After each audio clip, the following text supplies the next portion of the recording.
And the truth about it is that some scientists believe that there is an extraordinarily large, very, very dark object behind the comet. And this is being picked up by many telescopes across the vibe. Even NASA, in their best attempts to try and rubbish and try and discredit people who are talking about it, they have to. They've sat up and taken notice of this. So, draw your conclusions from there. Like there is a sort of dark object that is at the moment can't be told what it is or can't be tracked to what it is. And some people believe that whatever it is not really be some sort of, I don't know.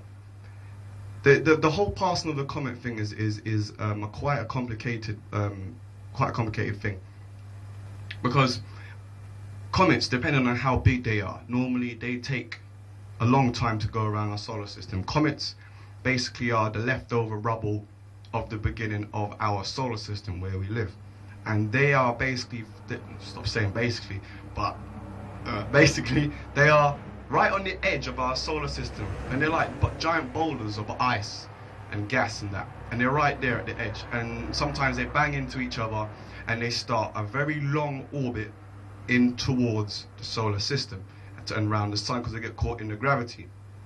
Some comets can take up to 100 years to do one orbit, some take thousands, others take millions. That's why, you know, you get a comet that comes around once every generation. So, you know, like Halley's Comet or whatever, it comes around once every 100 years.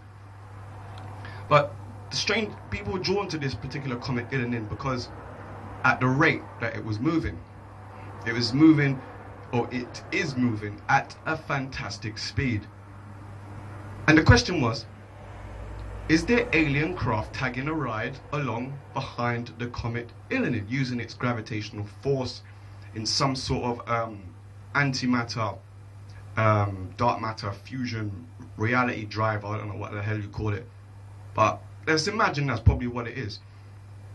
We need to find out who it is that is tagging a ride behind the comet, or are we just jumping to conclusions?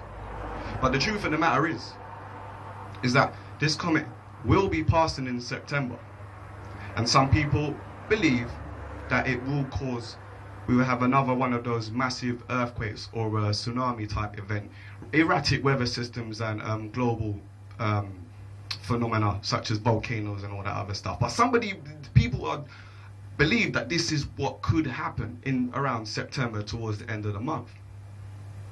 So I had to try and look into this, and I was confused, I was perplexed. I was like, what the hell is this? I mean, comets don't normally have that kind of effect on a planet. But apparently, this comet will. And apparently as well, like all of our technology and all of our know-how and all of our physics and our science is all wrong as well. I'll come back to that. But the thing about it was that, in short, there is like some people have believed that there are like aliens tagging a ride. I've got a picture of it, and it looks like there's like 4 little orbs protruding on either side behind the comet, just behind it, in a kind of like fighter pilot formation kind of thing. It's the best way I can describe it. And the ship is hiding behind this particular comet, and which is now approaching Earth, and in September will fly very close towards the Earth. Having a look at the pictures and see behind behind the hooked 2 cylinders, you can see that it's either one ship consisting of 2 compartments, or 2 flying parallel to each other, and these, whatever it is that it is hiding behind the comet in order to so that we haven't discovered it early before it actually makes an arrival here. So the truth or the wonderment is there something behind it? Is there nothing behind it? The comet is coming. And some people have also been faffing on and talking about end of days again. The subject never seems to go away. Like people are talking about end of days again in the same month as well, September.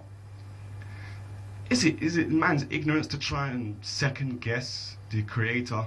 That's what it seems like to me. But whatever it is what I'm seeing in this picture here, whatever it is, it will cause some form of interference between the sun and the earth. The whole balance of everything is very, very particular and finite. So one effect can cause another. And if these things are going to cause a massive effect like that, then boy, well, the only way we'll know is if we wait and see what happens. But there is a chance that we could have like a massive earthquake during the middle of this year. So watch out. Remember where you heard it first. I don't want that to happen, I'd rather it didn't, because I don't want to I don't want it to, you know what I mean? I don't want stuff to get all broken up and that. Another one of these problems here. We've already got enough problems as it is. I don't want another massive earthquake to like earthquake another area that has already been earthquaked. That's just gonna be some catastrophe, man. Like imagine if Japan got another earthquake and they're still suffering from the same one. If Haiti got another earthquake, I mean that would be the end of the Haiti people or the Haitians as we know it, because they couldn't handle something like that. But those two earthquakes and the one in New Zealand that happened this year were powerful enough to make the world speed up. So don't take this thing lightly. And remember, if there are, because there's also been earthquakes even discovered in this country, which is a first, you know, we're nowhere near fault lines or anything like that, but there is earthquakes up here, all types of strange phenomena. Something is definitely going on. Well, I don't know, I can't really put my finger on it.